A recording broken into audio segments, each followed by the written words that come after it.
ગુજરાતી ફિલ્મોમાં આવા રિવરફ્રન્ટ દેખાય ને એટલે અડધી ઈચ્છા તો આપણી ત્યાં જ મરી જાય છે. ઠીક છે. હેલો મિત્રો, હું છું અમિત. તમે જોઈ રહ્યા છો સિનેમા શો. સિનેમા શો પર આજે રિવ્યુ કરવાનું થાય છે ફરી એકવારનું. રિવ્યુ એક જ વાર કરવાનું છે, પણ ફિલ્મનું નામ છે ફરી એકવાર. આ ફિલ્મ 2 કલાક અને 8 મિનિટની ફિલ્મ છે. યુએસ સર્ટિફિકેટ મળેલું છે. ફેમિલી ડ્રામા ફિલ્મ કહી શકાય. ફિલ્મની વાત કરીએ તો ફિલ્મનું પ્રમોશન પણ અદ્ભુત રીતે થયું છે.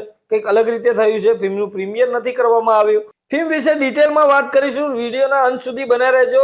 સૌથી પહેલા વાત કરીએ ફિલ્મની સ્ટોરી વિશે. ફિલ્મની સ્ટોરી આપણને ટ્રેલરમાં એટલી થોડી ઘણી સમજી જાય છે. આ ફિલ્મની સ્ટોરી આના ટાઇટલમાં જ છુપાયેલી છે. કેમ કે લાઈફની અંદર આધેડ ઉંમર પછી પણ તમે જો સિંગલ હોય, મતલબ કે તમારા છોકરાઓ હોય પણ તમે સિંગલ જીવન જીવતા હોય અને એના પછી ઉંમરના અમુક પડાવ પછી તમને ફરીથી કોઈની સાથે જિંદગી ગુજારવાની ઈચ્છા થાય, એ આ બધી આ ફિલ્મની અંદર વાત કરવામાં આવી છે. સાથે યંગ કપલ પણ આ ફિલ્મ સાથે જોડવામાં આવી. સુપ્રિયા પાઠક મેરેજ બ્યુરો ચલાવતા હોય છે. ટીકુ તલસાણિયા એક એની દીકરી માટે એક છોકરો શોધવાનું કામ કરતા હોય છે. હવે આ બંનેની મુલાકાત કઈ રીતે થશે? કેમ કે ટીકુ તલસાણિયાની દીકરી માટે છોકરો શોધવા માટે આ મેરેજ બ્યુરોમાં જવું પડે છે. પછી આ સુપ્રિયા પાઠક અને ટીકુ તલસાણિયાના મન પણ ત્યાં મળી જાય છે અને પછી આગળ કહાનીમાં શું ટ્વિસ્ટ આવે છે એ બધું આપણે આ ફિલ્મની અંદર જોવાનું છે. ફિલ્મના સ્ક્રીન પ્લે ની વાત કરું તો ફર્સ્ટ હાફ ફિલ્મનો બહુ જ નબળો છે. ખરેખર ફિલ્મ ચાલુ થઈ ને એટલે બસ ઇન્ટરવલ સુધી આપણને એવું જ લાગે છે બસ ફિલ્મ ચાલે છે ને આપણે જોઈએ છીએ. ખાસ એવા કોઈ ટ્વિસ્ટ નથી આવતા. ખાસ એવો કોઈ ડ્રામા પણ ફિલ્મની અંદર ઇન્ટરવલ સુધી આપણને જોવા નથી મળતો. ઇન્ટરવલ પછી આ ફિલ્મ કંઈક અલગ પ્રકારનું રૂપ લઈ લે છે અને કંઈક અંશે સારી વાત આ ફિલ્મ કરે છે અને એ જગ્યાએ ફિલ્મ ક્યાંક ને ક્યાંક આપણને ઉપર જતી લાગે છે. કઈ નવો ડ્રામા નથી, પણ એટલીસ્ટ આપણને કંઈક ત્યાં સારું જોવા તો મળે જ છે. સ્ક્રીન પ્લે ફિલ્મનો ઠીકઠાક કહી શકાય.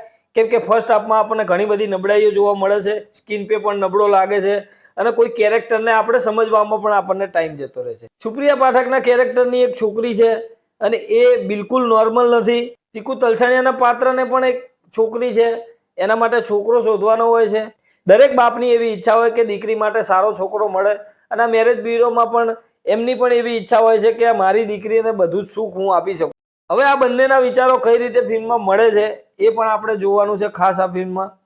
એટલે વાર્તા જોઈએ ને તો ફિલ્મની કઈ નવી ના કહી શકાય. હા, ઇન્ટરવલ પછી ફિલ્મની અંદર એક એવું પાત્રનો ઉદ્ભવ થાય છે અને એ પાત્ર આપણને ફિલ્મની અંદર ઘણી બધી વિચારતા કરે છે. મતલબ કે આપણને ખબર તો હોય છે કે આ ફિલ્મ અહીંયા જ જવાની છે, છતાં પણ આપણને ફિલ્મની અંદર મજા કરાવવાનું કામ કરે છે.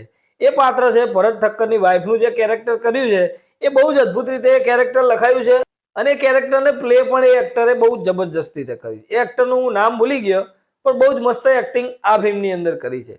બીજા લોકોની એક્ટિંગની વાત કરીએ તો ટીકુ તલસાણિયા અને સુપ્રિયા પાઠક, એમને આપણે શું કહી શકીએ? જો કે એમના રોલ પણ આ ફિલ્મની અંદર એ રીતના છે, થોડા આપણે એમને કોમેડીમાં વધારે જોઈએ છીએ એટલે આપણને થોડી અપેક્ષા કોમેડીની વધી જાય, પણ અહીંયા એવું બિલકુલ નથી.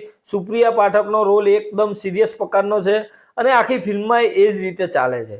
ટીકુ તલસાણિયા આપણને એકદમ થોડી ઘણી કોમેડી હલકી ફુલકી જોવા મળે છે, પણ ખાસ કંઈ એટલી કોમેડી એમના ભાગમાં પણ નથી, કેમ કે એમને પણ એક સિરિયસ પાત્ર કરવાનું હતું. ઓલ ઓવર આ બંને કેરેક્ટરનું કામ અહીંયા અદ્ભુત રીતે કર્યું છે. એટલે એક્ટિંગમાં પાસામાં બંને જબરજસ્ત છે.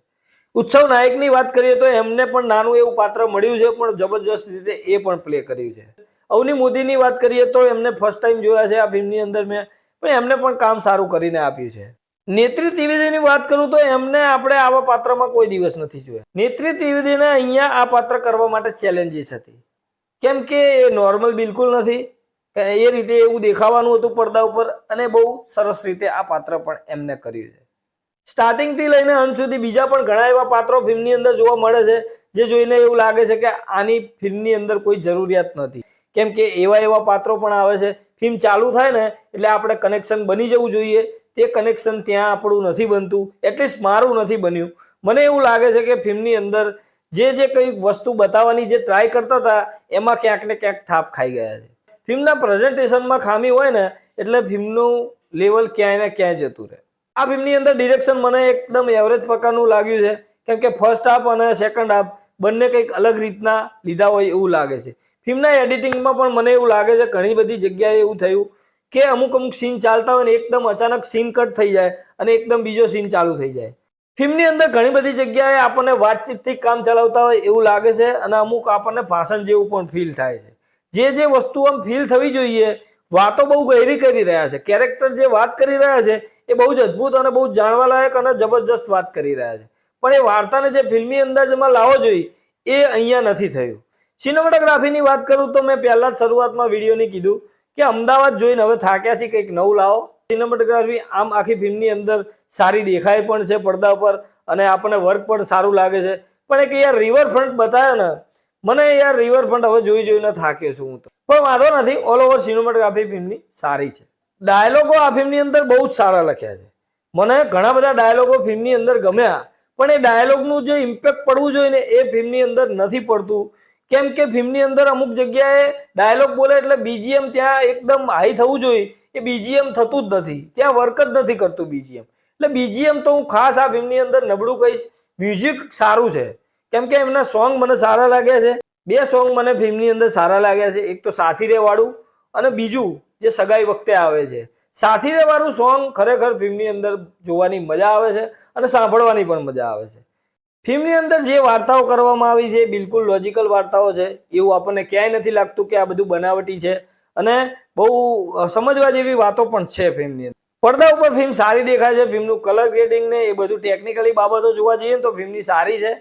આ ફિલ્મ એવા દર્શકોને ખાસ પસંદ આવી શકે છે કે જે નાનખટાઈ જેવી ફિલ્મો પસંદ કરતા હોય, કેમ કે આ ફિલ્મની અંદર કોમેડી જોવા નથી મળતી, ખાલી ફેમિલી ડ્રામા જોવા મળે છે અને એ પણ પ્રિડિક્ટેબલ. એટલે ફિલ્મની અંદર સારા પાસા પણ છે, ખરાબ પાસા પણ છે, પણ છતાં પણ ફિલ્મ એકવાર જોવાલાયક તો છે જ. તમે જો આ ફિલ્મ જોઈ છે તો તમને કેવી લાગી છે અને તમે આ ફિલ્મ જોવા જવાના છો કે નહીં એ મને કોમેન્ટ બોક્સમાં જરૂરથી કહી દેજો. આ ફિલ્મ ચાલુ થાય એટલે આપણે એના પાત્રોથી કનેક્શન નથી બનાવી શકતા અને આપણે ફિલ્મની અંદર ઇન્વોલ્વ પણ નથી થઈ શકતા. ફિલ્મ જેમ જેમ આગળ વધે છે તેમ આપણું ધ્યાન ખેંચતું જાય છે અને ઇન્ટરવલ બ્લોક જબરજસ્ત રીતે પ્રેઝન્ટ કરવામાં આવે છે. ઇન્ટરવલ બ્લોકની અંદર જે ક્રિએટિવિટી દેખાય છે આપણને, જે લીપનો દરવાજો બંધ કરે છે એ ઇન્ટરવલ બ્લોક, એ પણ બહુ જબરજસ્ત. અને લાસ્ટ સુધી ફિલ્મ જાય છે, ક્લાઇમેક્સની અંદર એક હેપી એન્ડિંગ પણ આવે છે. ઓવરઓલ આ ફિલ્મની વાત કરું તો મને આ ફિલ્મ એવરેજ પ્રકારની લાગી છે, કેમ કે ઘણું બધું સારું આ ફિલ્મની અંદર થઈ શકતું હતું. ઘણા બધા સીન કટ થઈ શકતા હતા, ઘણા બધા જે કેમિયો લીધા છે એ કેમિયોની મને ફિલ્મની અંદર જરૂર લાગી નથી બિલકુલ પણ. એટલે આ ફિલ્મ ઘણી બધી વસ્તુ ચૂકી ગઈ છે. સિનેમા શો તરફથી આ ફિલ્મને 2.5 સ્ટાર. મળીએ મિત્રો નેક્સ્ટ વિડીયોમાં નવી ફિલ્મ સાથે સિનેમા શો પર.